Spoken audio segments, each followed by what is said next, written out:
Você já ouviu falar da Lei Magnitsky? Eu sei. Você já viu esse nome nos noticiários?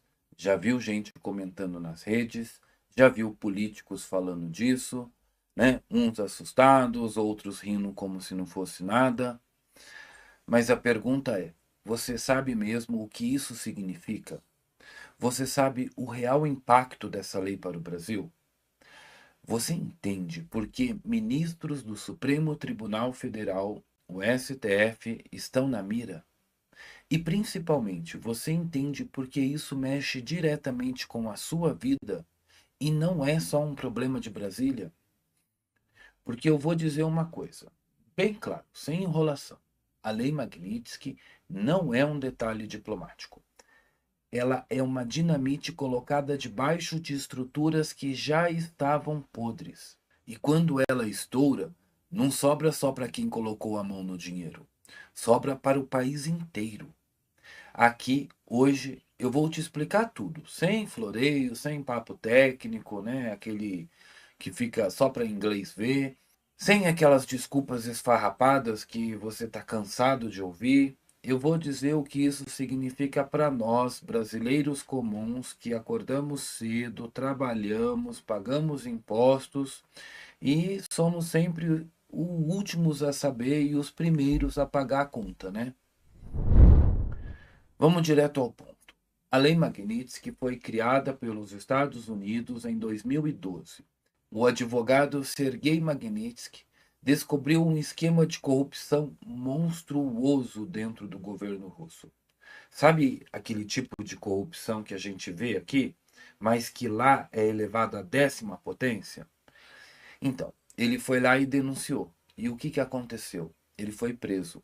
Ele morreu na cadeia em condições suspeitíssimas. Não foi coincidência. Foi um recado.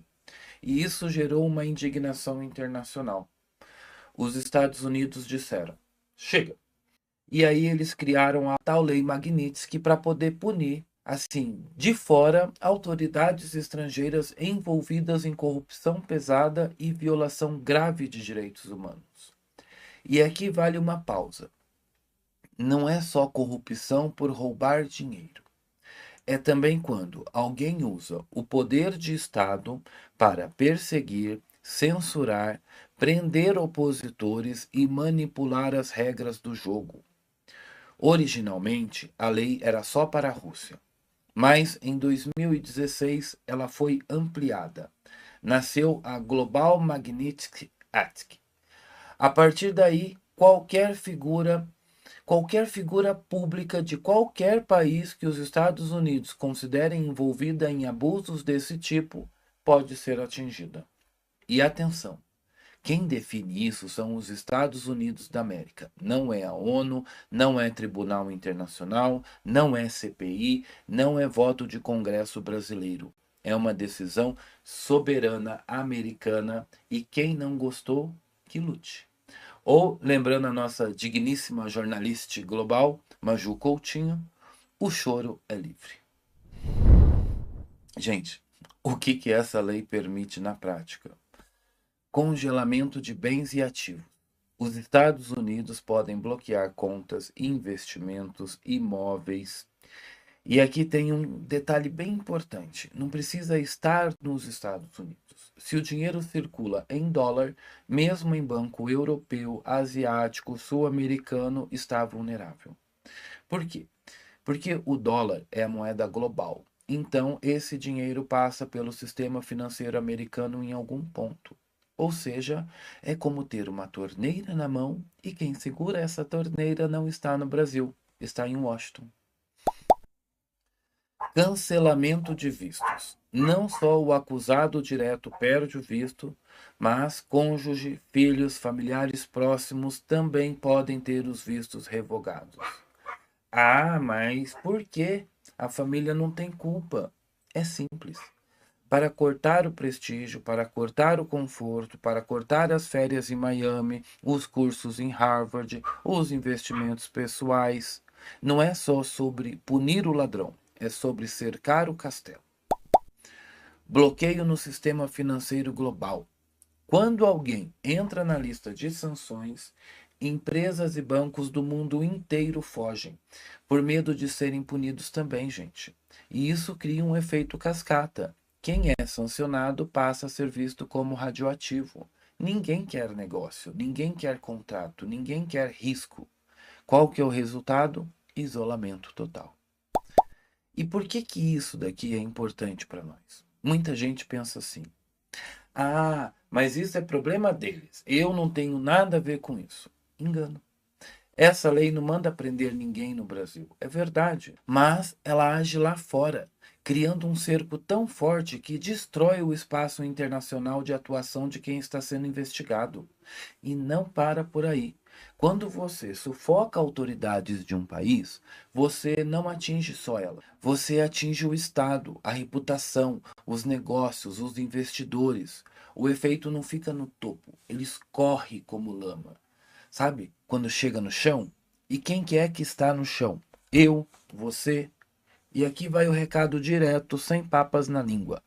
A Lei Magnitsky não é para proteger a democracia mundial. É ferramenta de pressão. Ela funciona como aviso. Ou você limpa a casa, ou nós vamos apertar de fora até vocês começarem a sentir o peso. E quem acha que isso não chega ao Brasil, bem, já chegou. Vamos fazer uma analogia para ficar bem didático. Pensa numa casa com um pai autoritário que bate nos filhos e gasta tudo no jogo. O vizinho rico vê isso e diz: comigo você não mexe. E aí ele corta o crédito dele no mercado, fecha a conta no banco, cancela o cartão do clube. O problema é que, enquanto ele tenta ensinar uma lição ao pai, quem fica sem leite, sem luz e sem escola são os filhos. Esse é o efeito prático da Lei Magnitsky em qualquer país. E é por isso que a gente tem que entender muito bem o que está em jogo. E por que que os ministros do STF estão na mira? Agora que você já entendeu o que é a Lei Magnitsky, vamos falar do elefante na sala. Por quê? Ministros do Supremo Tribunal Federal, o STF, estão na mira. Por que eles? Por que agora? E por que isso virou não só um assunto jurídico, mas também um assunto político e internacional? Vamos por parte. O que que os ministros do STF fizeram para chegar a esse ponto? Censura e perseguição política. O STF deixou de ser apenas o guardião da Constituição. Ele virou protagonista político, com nome, sobrenome e lado. Passou a bloquear contas, derrubar perfis, censurar conteúdos e calar vozes que criticavam o sistema vigente. Só que, sobretudo, as vozes ligadas à direita conservadora. Aquelas vozes ligadas a Jair Bolsonaro, aos políticos de oposição. Veja o caso do Felipe Martins, ex-assessor internacional do Bolsonaro. Perseguido, sufocado, a perseguição deixou de ser jurídica e virou pessoal. E vamos ser claros, isso não é moderação de discurso, não é combate à desinformação, é sufocamento, é censura com crachá e toga. Que mais que eles fizeram? Julgamentos com cartas marcadas. Quem acompanhou os processos do 8 de janeiro sabe do que eu estou falando, né? Não eram julgamentos, eram espetáculos, né? Ainda são, né? Plateia, aquela plateia de jornalista armada, veredictos prontos, direito de defesa mutilado. O STF não estava mais ali para julgar, ele estava ali para mandar um recado. E todo mundo entendeu. Quem ousasse desafiar a narrativa oficial seria esmagado. O que mais que eles fizeram, gente? Violação de garantias fundamentais. Vamos lá. Em audiências, os advogados tiveram microfones cortados, as testemunhas de defesa foram barradas, os advogados foram expostos ao ridículo, tratados com desdém. Isso não é justiça dura. Isso é abuso de autoridade. E quando isso vira prática e não exceção, deixa de ser problema interno, passa a ser um alerta internacional. E como que entra a pressão internacional agora? Aqui entra um nome, o Eduardo Bolsonaro. Então, enquanto o judiciário brasileiro fechava os olhos para os seus próprios abusos, o Eduardo saiu do país e foi bater na porta dos republicanos. E ele conseguiu. Ele conversou com o Marco Rubio, ele afunilou o contato com Donald Trump, e o Donald Trump é figura central no tabuleiro internacional. O que o Eduardo levou para eles? Um dossiê, um pacote de informações mostrando que o Brasil não vive só uma crise política, vive uma crise de liberdade, com o judiciário politizado. Quem que lembra? Nós vencemos o bolsonarismo. Quer premissa mais clara que essa? Sufocando opositores, censurando imprensa alternativa, perseguindo quem pensa diferente.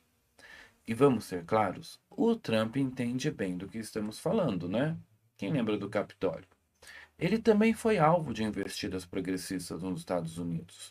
Ele também conhece bem a máquina que tenta esmagar quem não reza a cartilha. O resultado disso?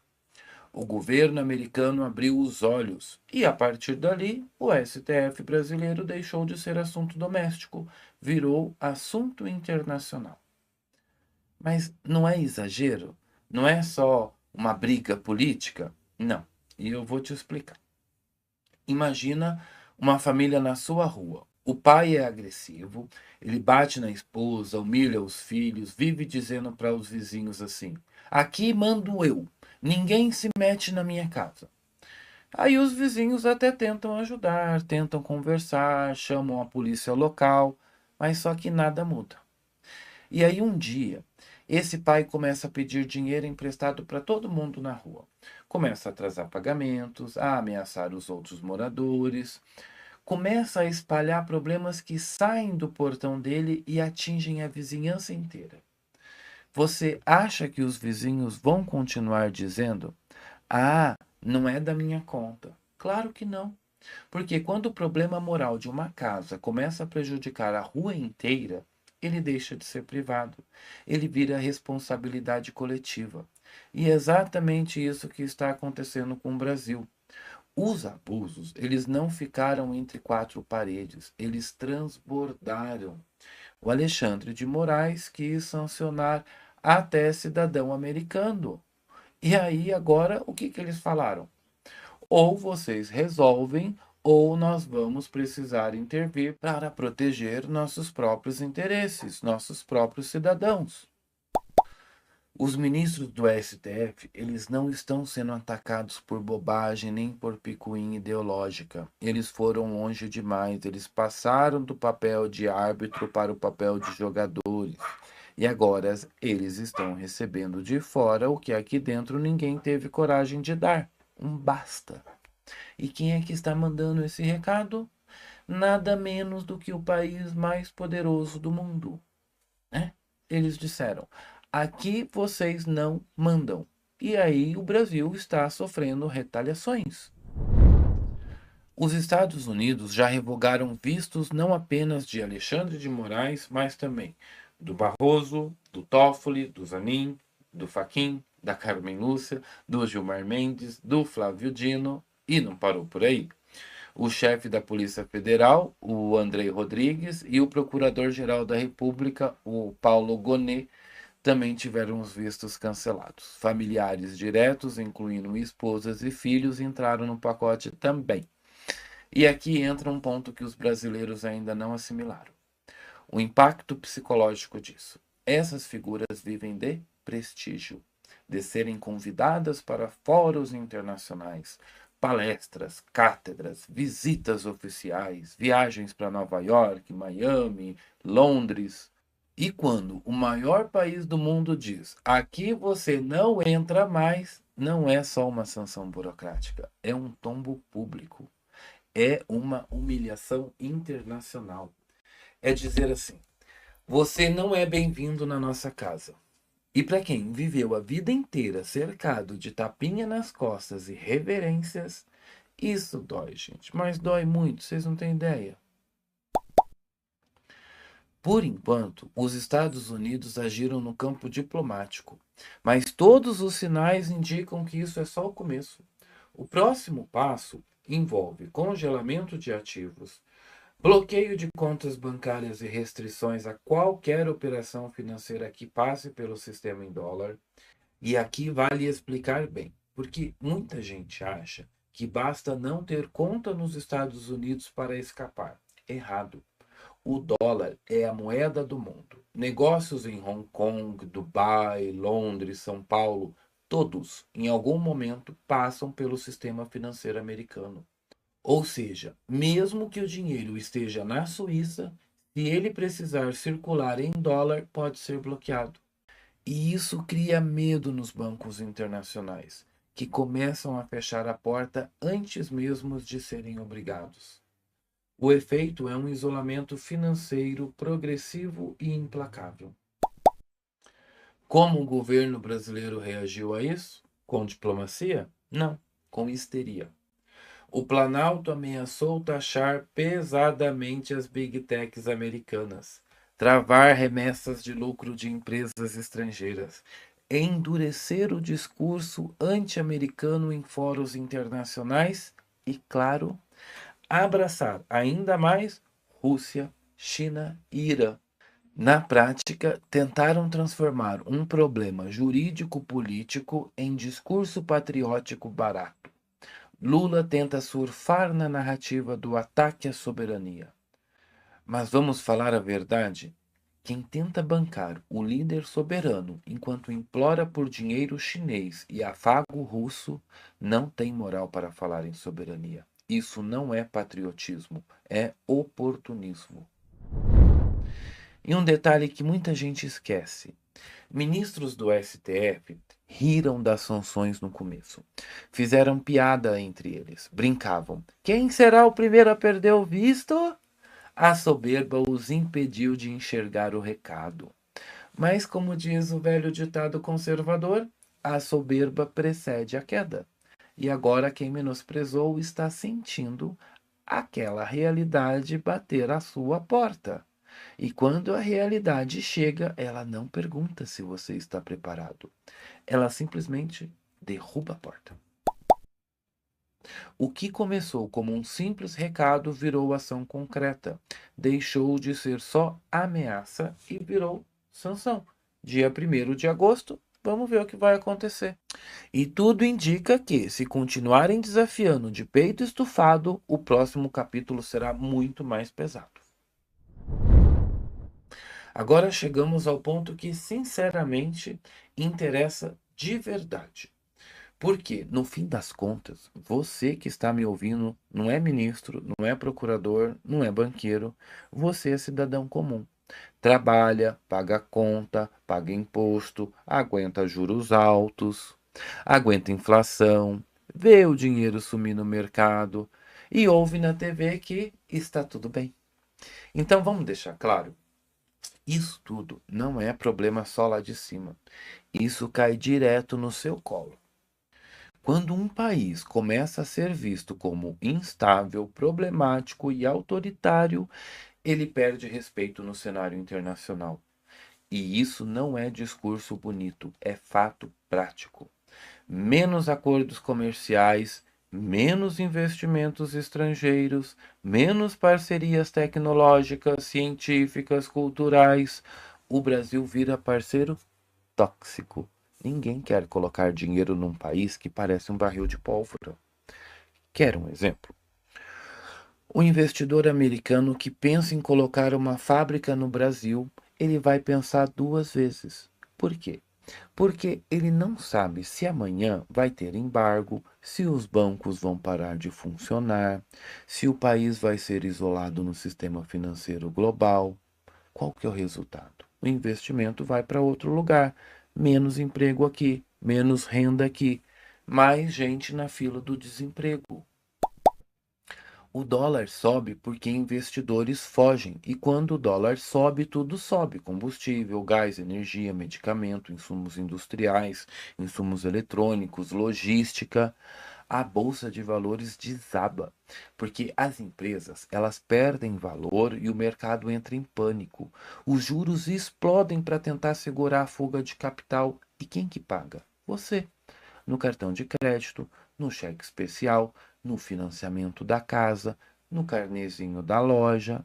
Não são os ministros que vão sentir a fatura. É você no supermercado, no posto, na conta de luz. E aqui vai uma ironia amarga. Os mesmos que gritam soberania, fora imperialismo, são os primeiros a manter conta fora, apartamentos em Miami, investimento no exterior. Eles sempre arrumam uma saída. Como disse alguém, sempre nos restará Paris. Quem foi esse alguém, hein? Essa é nova, né?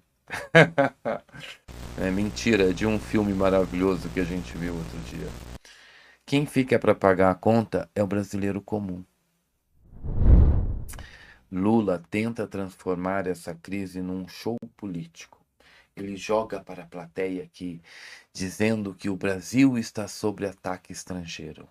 Ele posa de defensor da pátria, fala de soberania, mas na prática, gente, ele está abraçado com regimes como a China, a Rússia, o Irã, países que esmagam seus próprios cidadãos. Ou seja, grita independência de um lado enquanto entrega a mão para ditadores. Isso não é soberania, isso é servilismo mascarado.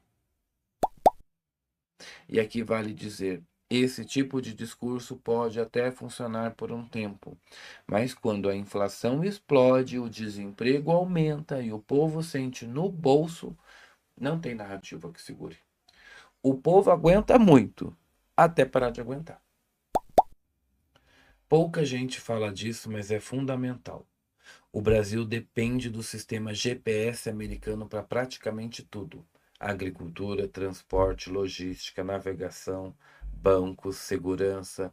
Sem GPS não tem caminhão cruzando rodovia, não tem navio entrando em porto, avião pousando com segurança. Sem GPS o campo perde eficiência, gente. A cidade para, o mercado trava. É um detalhe técnico? É, mas é o tipo de detalhe que derruba um país inteiro.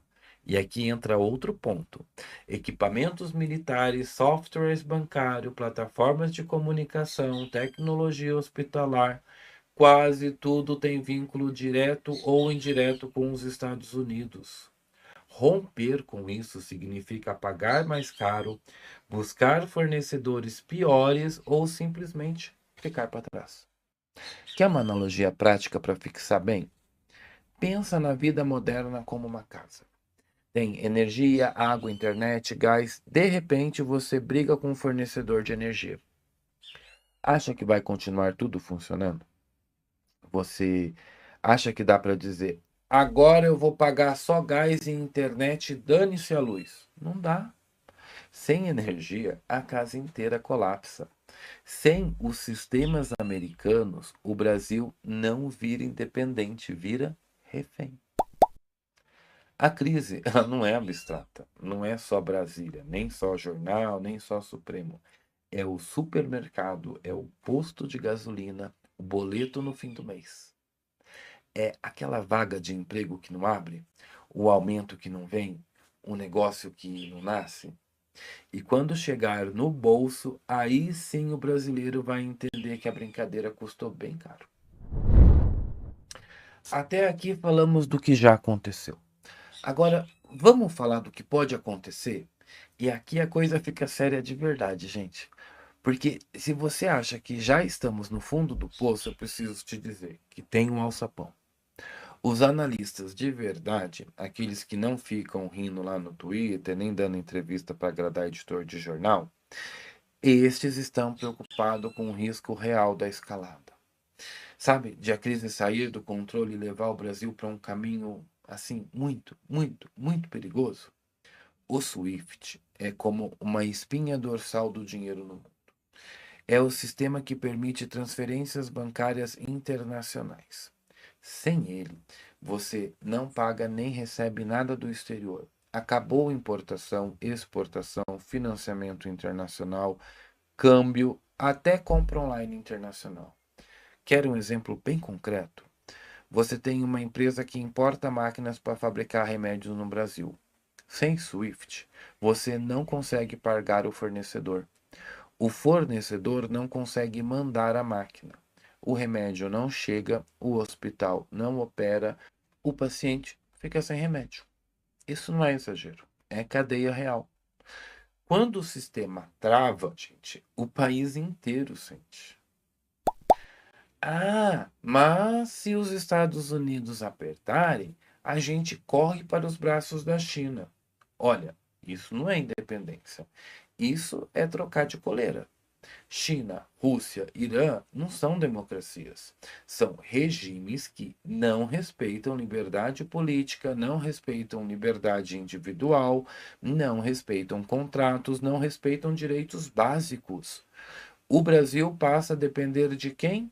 De quem censura a internet, persegue minorias, prende opositores, manipula a economia? Gente, a conta vem e ela vai vir com juros. Sem acesso a mercado internacional, sem investimento externo, sem tecnologia de ponta, o país vai para onde? Para o buraco. O desemprego dispara, gente. A inflação explode, a moeda derrete, os serviços públicos colapsam e como os governos reagem a isso? Com mais censura, com mais repressão, com menos liberdade. Não é teoria. É o que vimos acontecer na Venezuela. É o que vemos acontecer em Cuba, na Nicarágua, no Irã. A fórmula, ela é sempre a mesma. Primeiro vem a crise econômica, depois vem o porrete.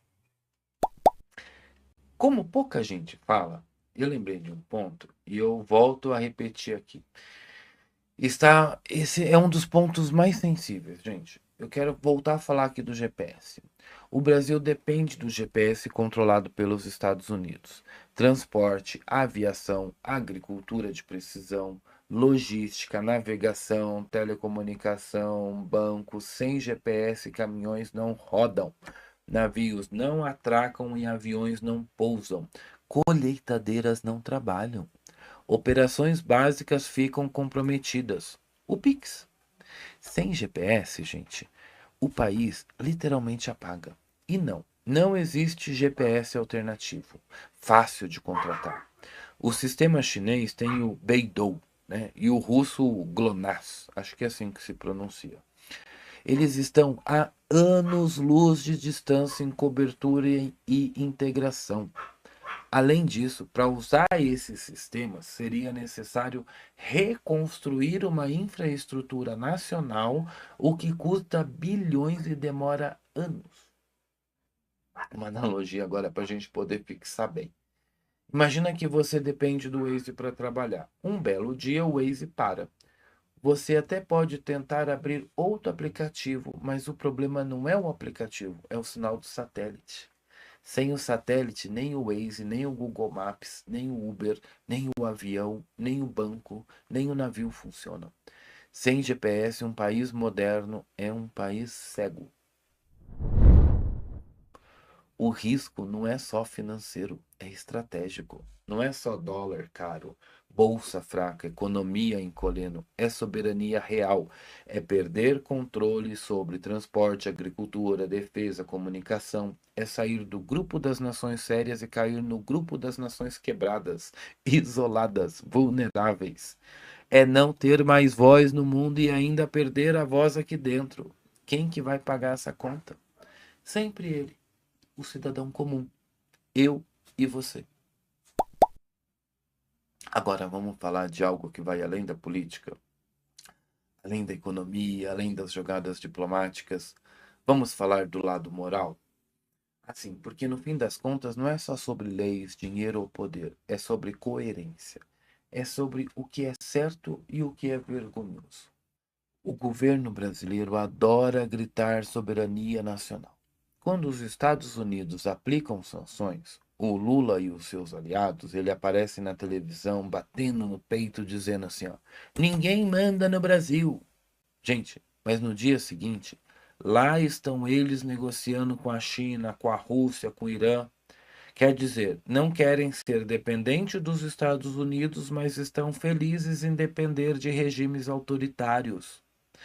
Vamos ser claro, a China não dá dinheiro porque gosta do Brasil. Ela dá porque ganha em cima. A Rússia não quer fazer amizade. Ela quer enfraquecer o bloco ocidental. O Irã não quer parceria, ele quer influência. Ou seja, trocamos uma dependência por outra, só que pior.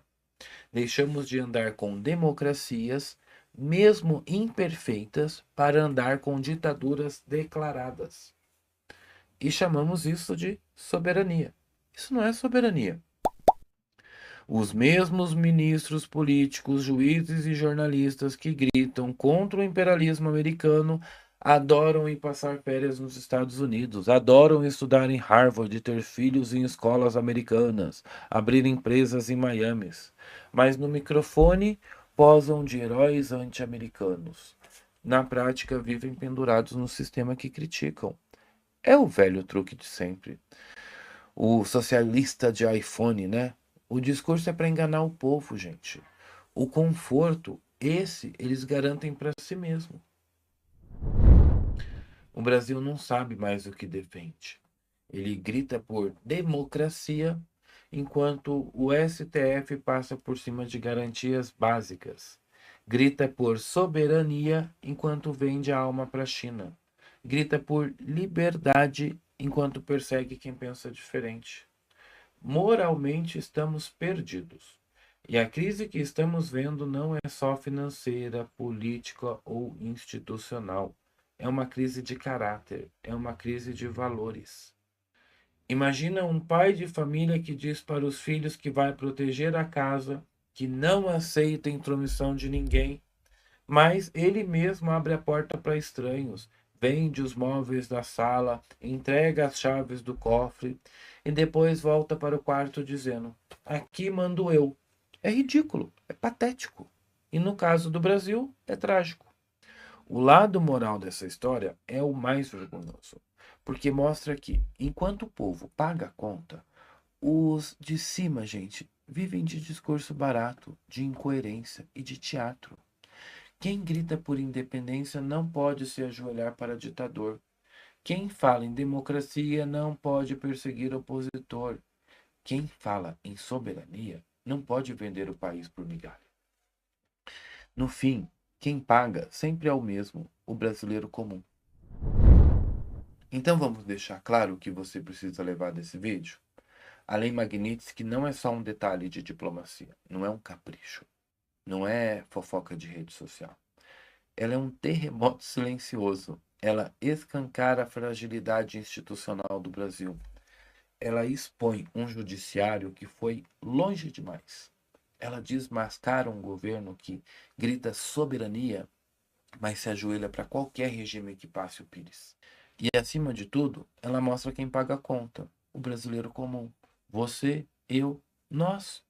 No fim, pouco importa se você gosta do Lula, se você gosta do Bolsonaro, se você odeia político ou não.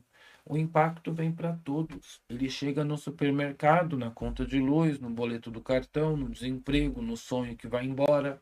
E aqui vai um recado simples e direto. Se você não entende o que está acontecendo, você já está pagando. E se entende e não reage, vai pagar dobrado. Se você quer continuar entendendo como a vida funciona de verdade, sem enrolação, sem filtro progressista, sem papo mole, eu te convido a fazer parte desse canal agora. Curte o vídeo, assim o YouTube entende que ele foi relevante para você. Compartilha com quem precisa acordar, gente. Vamos ajudar o algoritmo a trabalhar. Vale postar no grupo do WhatsApp da família, para aquele primo de cabelo vermelho que grita salve o Hamas. Vale publicar no grupo dos amigos que com certeza pensam parecido com você e vão querer assistir também. E principalmente, se inscreve no canal e ativa o sininho, porque aqui a gente não passa pano. Não importa para quê. E eu quero fazer um agradecimento especial para os novos membros do canal. Vocês não têm ideia do quanto são importantes. Não é exagero dizer, gente. É vocês que mantêm essa estrutura de pé. Enquanto muitos canais aí se calam, se vendem, é graças a vocês que a gente continua falando o que precisa ser falado. E não é só eu que agradeço, não, tá? A Gabi, a nossa estagiária, ela tem nome, perguntaram lá nos comentários. Ela manda um abraço apertado. Sim, ela existe. E eu recomendo que vocês sigam ela também, sabe aonde? Lá naquela outra rede. Então, a Gabi, ela cursa medicina na Argentina e ela compartilha muita coisa interessante das vivências dela por lá. As dificuldades, as descobertas, os desafios de estudar em outro país e, claro, um olhar afiado que só ela tem. Então, eu vou deixar o arroba dela aqui na descrição também. Vai lá, segue ela porque vale a pena. Juntos, a gente constrói não só um canal, mas uma comunidade. Uma trincheira de lucidez, resistência e informação. Porque acordar é só o primeiro passo, o resto é resistir. E se você quer se tornar um psicanalista de verdade, as matrículas da EBP, a Escola Britânica de Psicanálise no Brasil, já estão com as matrículas abertas para início das aulas dia 16 de agosto. Vai ser uma alegria ter você conosco, porque na Escola Britânica de Psicanálise, a casa é nossa. Então, vem para cá. Eu sou Rafael Marques Menezes, psicanalista, professor e diretor da Escola Britânica de Psicanálise no Brasil. Até o próximo vídeo e que Deus abençoe você e a sua casa. Até lá!